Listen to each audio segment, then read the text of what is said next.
it's helpful to realize that your entire life consists of now. It has never been not now, nor will it ever not be now. So your life, or just life, and now are really inseparable. And if you look deeply what now is, because most people seem to think that now is what happens in the now, that of course changes continuously. And because people think that the now is what happens in the now, they think there are many different nows, one moment and another moment and another moment. But really, it's always this moment. And because the now is deeper than what happens in the now. And if you go deeply into the now and you can actually feel what that means, the now, this moment, can you sense the reality of this moment? And then you realize what that actually is. It's consciousness itself. The now is the light of consciousness. Of course, that's all there is. And that's who you are, in essence. And that's an enormous liberation. I'm not the person I thought I was. That person can still operate as something within the huge space, but you're no longer reduced to that. So the talking about past and future and excessive emphasis on past and future in your life, yes, of course you need to have, there's nothing wrong with having a certain intention of what you want to achieve, take steps towards it. It's part of living here in this dimension. You can't just say, I'm never going to plan anything anymore. Just take life as it comes. Well, some people try to do that, but they're not that happy either after a while. So then your life will get very diffused. And so to have an intention, to make a plan, perfectly fine. Either a short-term plan, like I'm going to meet you tomorrow at 4 o'clock. How would you ever meet anybody if we didn't have time? And future on a practical level, of course it's needed. The question is whether future takes over your mind. Being able to use it for practical purposes is, of course, great. But I call that clock time is fine. But psychological time is when the future takes over your mind and your entire thought patterns are geared only towards future, and you treat the present moment as either just a means to an end because it enables you to get to the next one. You're always reaching out, so to speak, internally to the next, yet never quite here, always looking for some fulfillment there. So you can never embrace the fullness of now, or you make the now into even an enemy. Some people are always unhappy. Perhaps we all know one or two people like that. 3. Who are, wherever they are, they're complaining. It's never quite right. Wherever they are or whoever they are with, after a little while, they're very uncomfortable again. They should be somewhere else. You know the bumper sticker that you see in some cars, in various versions of it, says, I'd rather be golfing. And then another one says, I'd rather be fishing. I'd rather be this, I'd rather be there. When I visited the spiritual teacher, Ram Dass, who lives in Hawaii, he has a bumper sticker on it. Oh, but Ram Dass was the person who, in the 70s, wrote the book Be Here Now. Anyway, he has a bumper sticker on his car that says, I'd rather be here now. And then you realize you can still pursue whatever an intention, where you want to get to, a plan. I call that, it's a bit like a journey. Your life is a journey. You want to go from here to there. Whether you're going to get there, we don't know. Maybe on the way you'll branch out to somewhere else. But at least you have a certain direction. It's good to have some direction in your life. But while you are traveling, if your destination takes up most of your attention and you're continuously focusing on there, you miss all the journey, really. You can't enjoy the journey anymore. And most of your life is the journey. The arriving is relatively rare. The wedding, and a few more graduation, But so those moments are not the far and few between. So the rest is the journey. And if you can't enjoy the journey, which means the step you're taking at this moment is really the most important thing. Yes, of course you know you're going that way, but this step is still to be enjoyed, because that's ultimately your whole life consists of the step you're taking at this moment. There is never anything else. There's only ever the present moment. That's all you ever have. Not the future and not the past. You can never experience anything in the future. In that sense, the future will never come, because when it comes, it's the present. There's only ever this moment. And if habitually you live in you have an antagonistic relationship with the present moment, as many people have, and that's due to this continuous stream of thinking, takes you out of the present moment, believing I need to get there because the fulfillment of my life is there, but never here. If that becomes a pattern, even if you achieve what you want, if the pattern is deeply lodged in your mind that I'm going to be fulfilled in the next moment or the one after that, that will probably remain even when you achieve certain things. For a moment you'll be happy and fulfilled, and then the old pattern will re-emerge and you'll find unhappiness again. So, and when the future is removed, then kind of, or whenever you mentally project yourself to some future, every future, by the way, is a thought. Except from a thought of future, there is no future, because nobody's ever experienced the future. So you can verify it for yourself, because, okay, let's see if you can ever experience the future. No. So what is the future? A thought in your head, basically. Without that, there's only ever the present moment. And what is the past?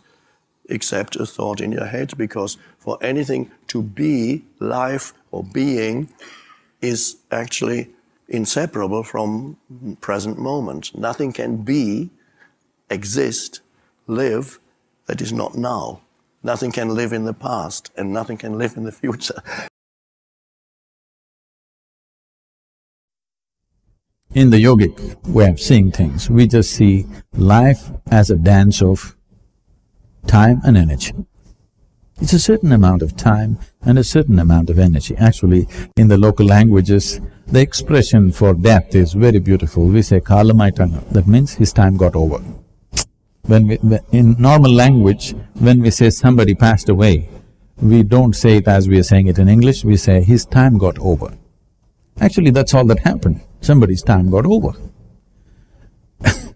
Now, to put this time and energy together in a proper, weave it together well. If your time gets over when your still energy is vibrant, we say this is an untimely death. If your energy gets over when your still time is on, it's a vegetative life. To the art of putting this time and energy together so that both of them play together, dance together well, is a successful life. So when we say time, there are many things we can do with energy, but our time is ticking off at the same pace. We may think many things, we came to this talk, we went to the cinema, we went to the university, we went here and there, but as far as physical body is concerned, it's going straight to the grave. Because it is keeping time. Your brain can be easily fooled. But body is properly keeping time, never you can fool this body, all the time keeping time, because time is a consequence. Time is not a factor by itself. Time is a consequence of cyclical movements in the physical reality. We know time. If the earth spins once, we say it's a day. If the moon goes around us, we say it's a month. If the earth goes around the sun, we say it's a year. Our idea of time has come essentially because of the cyclical movements of everything that's physical around us. This is the nature of physicality. Physicality is essentially cyclical, whether it's atomic or cosmic, everything is cyclical. The moment you're identified with physical nature, time is a big factor. If you dissociate yourself with your physical nature, if you sit here and if you have a little space between you and your physical body, because what you call as my body is an accumulated process. It is something that you accumulated, it's just a piece of the planet. If a little space comes between you and your body, suddenly time is not a factor. To such an extent, we have any number of people, this may be very difficult for a Western audience to digest, but I have seen yogis who have not moved from the place they were sitting for over 6 months, 7 months, just in the same place. By any normal standards, your body should not survive that. But once they sit down, they won't move, just like that, not moving at all. Because once you distance yourself from your physiological process, time is not a factor. Right now you're sitting here, it's not your watch which is keeping the time, it's your body. If I make you sit here for 3 hours, your body says it's enough.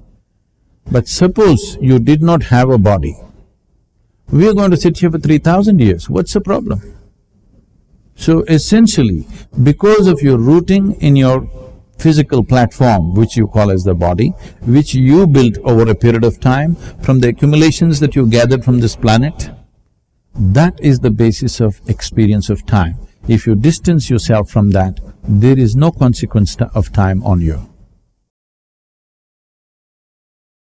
We don't have to be slaves to it, it's a device that we used for our convenience. See, if we don't divide this day into 24 hours, would you know when to come here for dinner? It's a convenience. Where is the question of enslavement? See, any convenience that we create for yourself, time or money or a car or a technology that we created for our convenience, out of our unawareness, we get enslaved to it. There is nothing wrong with the device that we created. There's nothing wrong with the car, there's nothing wrong with the money, there's nothing wrong with the time. You got enslaved to it out of your unawareness, that's the problem, isn't it? Time is not the problem, money is not the problem, car is not the problem, any other technology is not the problem. You got enslaved to it, that is the problem. Enslavement happened because you're unaware. So your unawareness is the problem.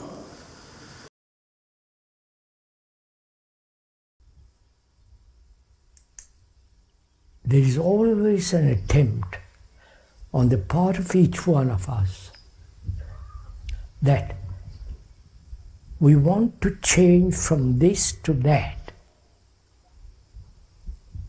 The future is in time far away or very near, but it's still a movement of becoming, gaining, losing, getting reward or punishment.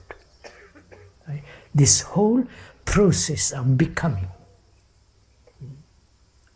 always with the intention, with the motive, a better, the more, the gain, the fear of loss.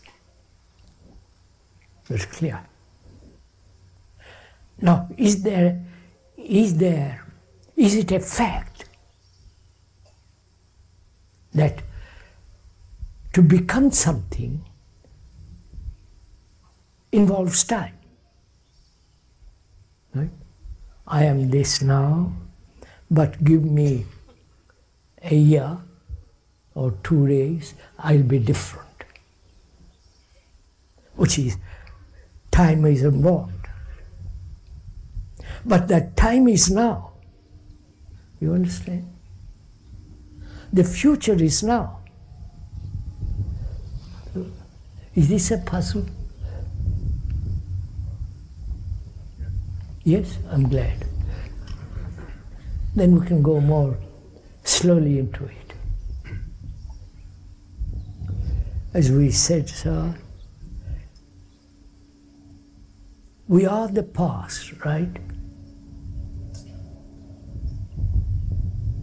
All our memories, which have been recorded in the brain, all that we have done, not only 50 years ago, but yesterday. So the past is now, right? And what is now, if there is not a radical change, will be tomorrow, which is time. The future is therefore in the now, right? So where is becoming then? You follow? Please, it's very fascinating, very serious. But if you're interested, if you are really want to discover for yourself a radical, psychological, deep change,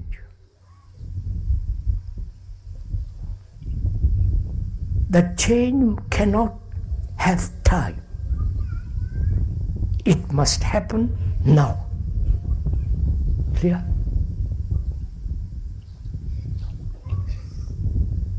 If you have a toothache, pain, you don't say, I'll wait. Next week I'll take, it's a part of evolution, part of all the rest of it. There's instant action. So if we realize the danger of allowing time to interfere with action,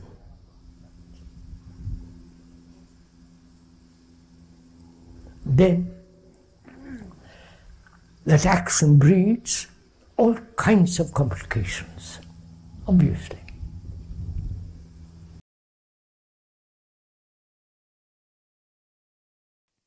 Every time you change, which is all the time, your reality changes. It's a constant reflection of who you are. It's a constant reflection of the frequency of your consciousness, the state of your consciousness, the point of view of your consciousness.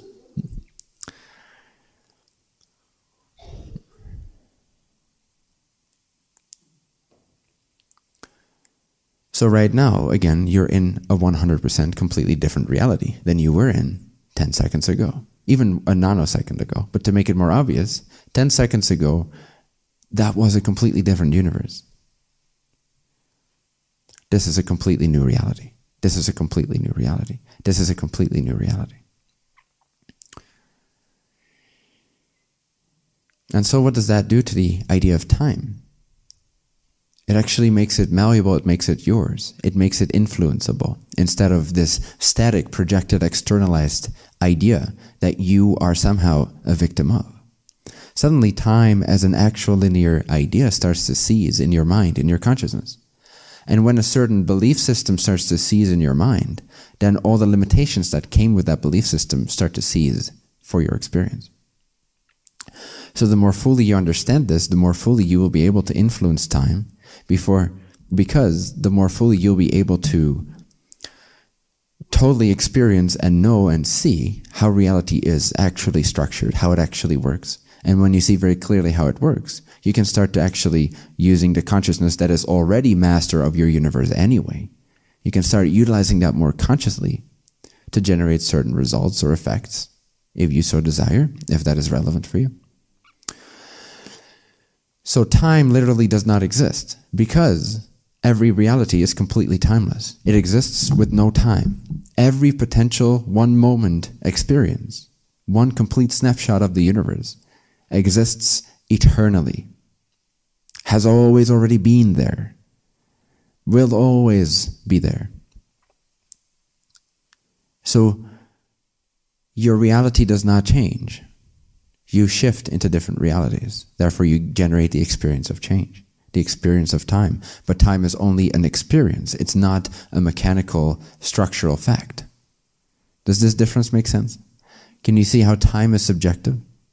It's not actually objective. And when you realize time is subjective, interesting things start to happen. We could just generally call that acceleration. It's the acceleration of your understanding of who you are, of the power that you are, the consciousness that you are. And you start to embody these ideas much more. You start to embody the power of consciousness much more, and you'll be able to actually influence, in that sense, the time frame, or the, not so much the time frame, but the reality that you choose to experience next for yourself. So if you understand, reality consists of individual times. And one way to visualize this is to imagine a floor. Just imagine this floor being absolutely blank, absolutely empty, except for pictures. So there's endless rows of pictures filling up this room. So everywhere you look, there's a picture. Now, if you start at the top left corner of the room, of the floor, you see the picture of your birth. And if you go all the way back to the picture in the down right corner of the room, you see the picture illustrating your death and everything in between there. If you realize that this is the way reality operates, you can start to make changes. You can start to make changes to your past. You can start to make changes to your future. You can start to therefore experience a different present.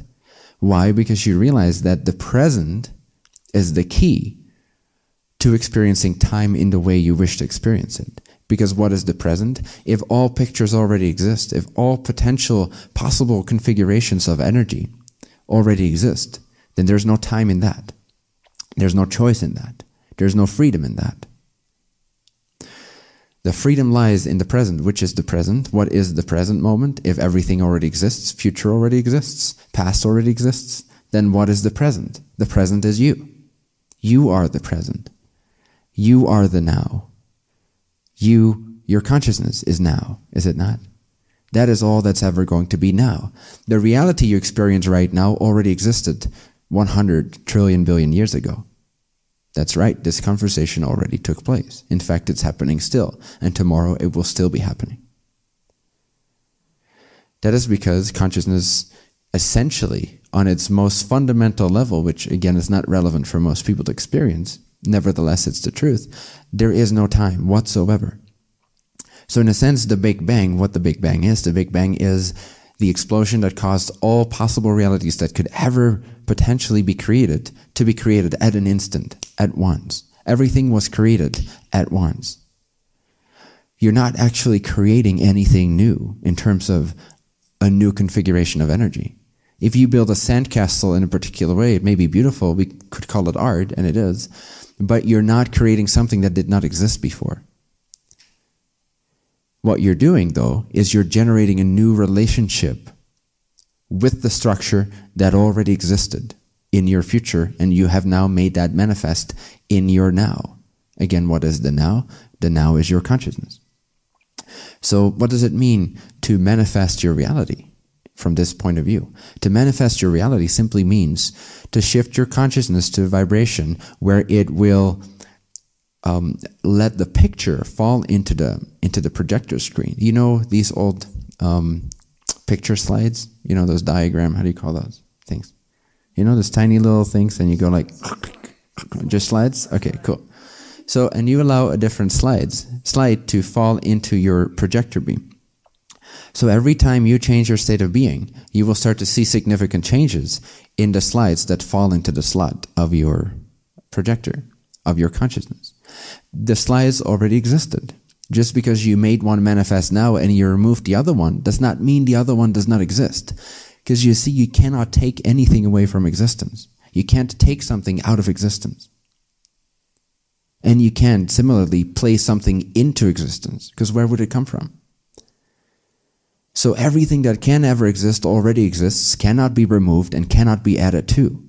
Everything you can come up with that you think you could add to existence has already been thought of at the moment of the Big Bang and has already been created. Now this Big Bang thing is just a symbol. So you can't remove anything from existence. That includes your past experiences. That includes all other possible past experiences that you chose not to have, which is infinite. There's endless different pasts that belong to you in a sense, or could have belonged to you. They still exist as well. Your past still exists as well. You cannot take a potential reality, a potential manifestation of energy away from the universe. You can't do that. You see, so structurally speaking, there is no time, nothing new is ever created. Everything that can exist already does exist. Not only everything that can happen will happen, but everything that can exist already does exist and will always exist. Anything that can exist will always already exist. So knowing this, your sense of time starts to become a little warpy, a little weird, because it takes all human perspective away, everything you're used to in that sense. But it opens you up to a way more empowered way of actually living your life, a more divine way of living your life, a more empowered, conscious way to live your life and influence what we call the experience of time.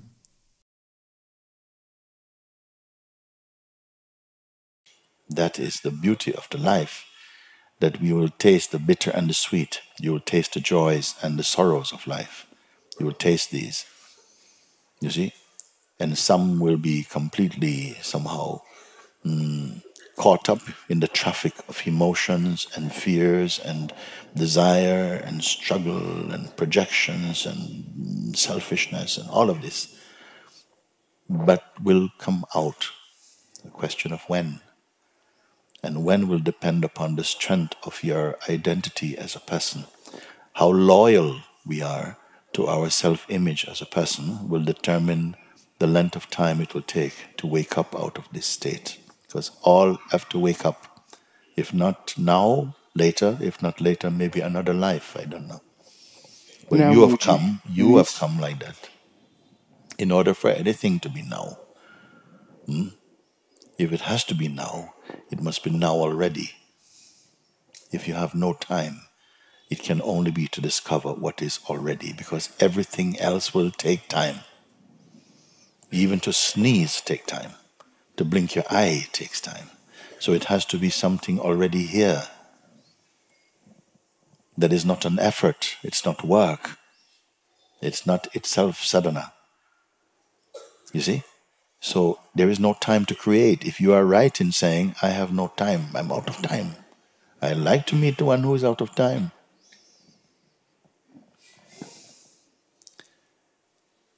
So we're not going to build. We have no time to build. We have no time to create. Somebody even say, I don't have time to burn. Because even the most powerful cremation ground is going to take at least 3 hours. I don't have 3 hours to burn. So what are we speaking then?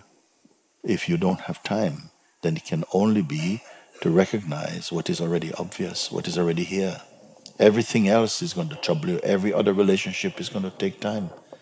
So it only is enough time to see what takes no time. That's what you are searching for. You are searching for the timeless. It takes no time to be the timeless. What to do? Then forget everything that takes time. Drop everything that takes time. Meaning everything you see, every desire, anything like this is going to take time, and you don't have time.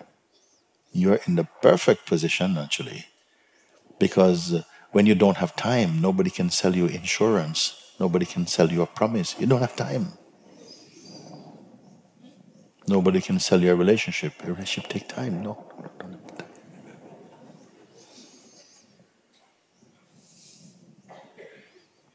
I want to wake up. Takes time. No. Now, beyond the concept of now, then it must be what is already so. Time is one of the containers that we think that all our past experiences is stored in this container called the past, and all our future experiences are stored in this container called the future. But if you take away those two containers, or rather you see that they are absolutely non-existent, then where are all our past experiences stored? Where did they go? This thought, yes, this thought, it's present. When it goes, where has it gone? Where is there for it to go? Is there a time outside the now? Or a space outside the here? into which our old experiences can go, or from which they can come. There is no such time or place. Brilliant. The time or place is eternity, infinite eternity. It is pure consciousness, dimensionless consciousness, which is the totality of everything. The past is an idea, and I'm not saying that it's not a valid idea. It is a valid idea, but is it an idea that corresponds to your experience? No, it doesn't hold up very well. Okay, all right. So if neither the past or the future hold up to experience, and as I say, that's not to invalidate the concept of time. The concept of time is valuable, but we're trying to discover whether the concept of time is just a useful tool that we use from time to time, or whether it actually describes our experience, whether there really is something called time. And you've discovered, you've admitted quite rightly that you've never experienced the past or the future. And not only that, nor could you. True.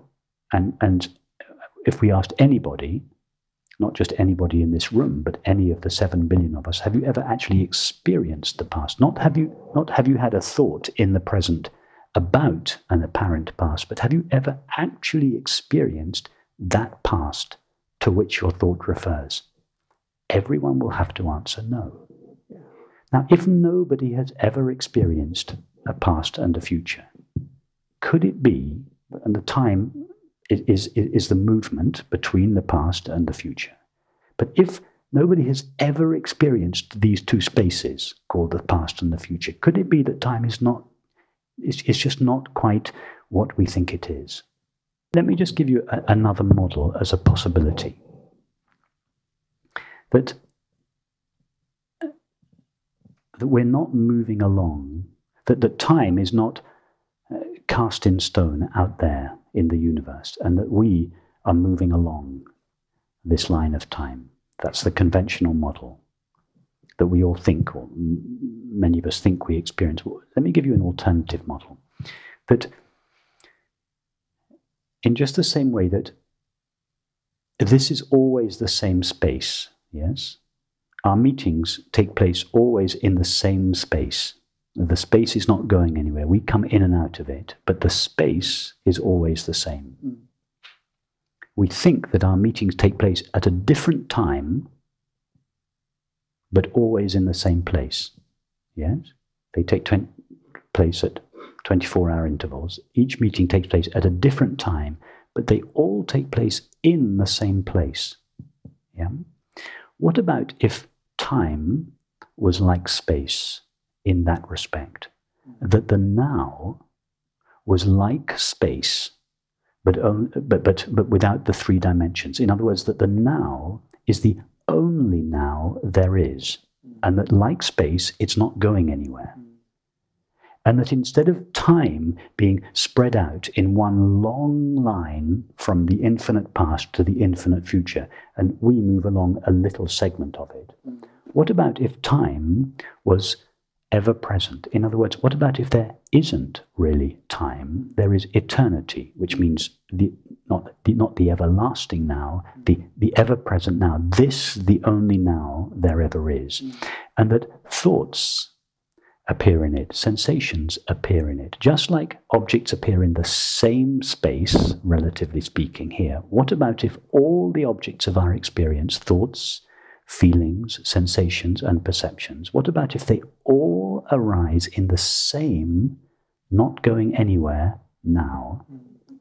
And that a thought then arises, collates all these different experiences, remembers them, and imagine, in order to house them all, imagines a line of time in which it can place all these objects, and with that creates the idea of linear time.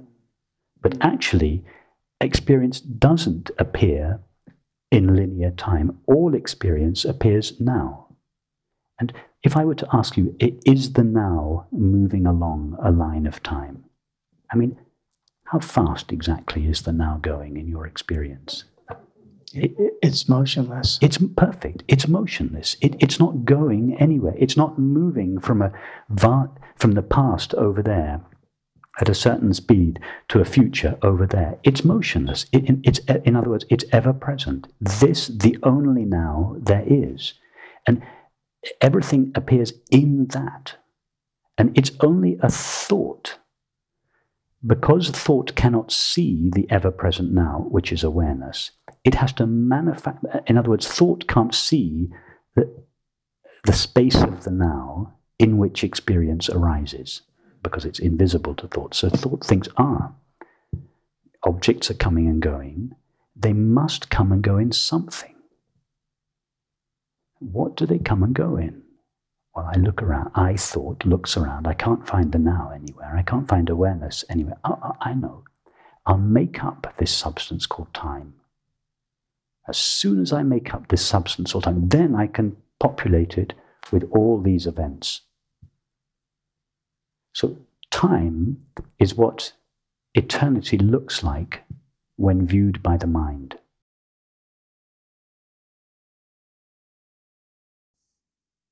Whether you know it or not, you cannot be anywhere else than here and now. Wherever you are, it will be here and now.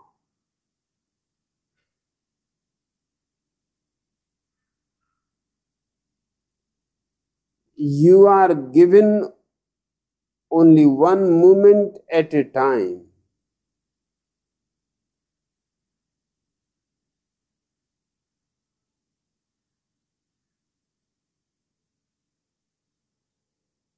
And you are wasting that moment for planning or worrying about the future. And the future never comes. What comes is always here now.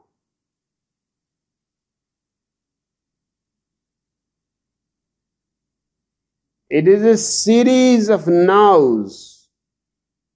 One now, another now.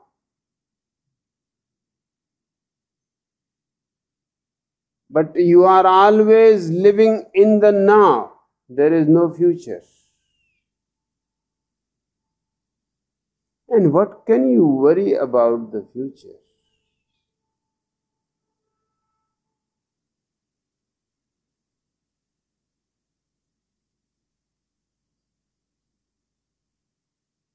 In your very planning, you are sowing the seeds of disappointment.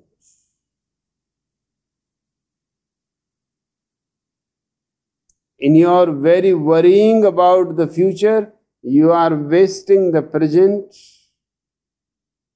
and slowly it becomes your second nature to worry about the future. So when the future will come, it will come as present. And because of your habit of worrying about the future, you will waste that moment also for worrying. You will go on worrying your whole life about the future. You will stop only when death comes and takes away all possibilities of future from you. You missed your whole life.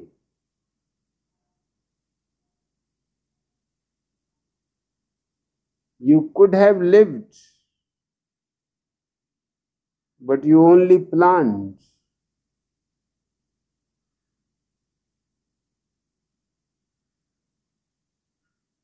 Live as intensely and totally now, because the next moment will be born out of this moment. And if you have lived it totally and joyously, you can be absolutely certain that the next moment will bring more blessings, more joy.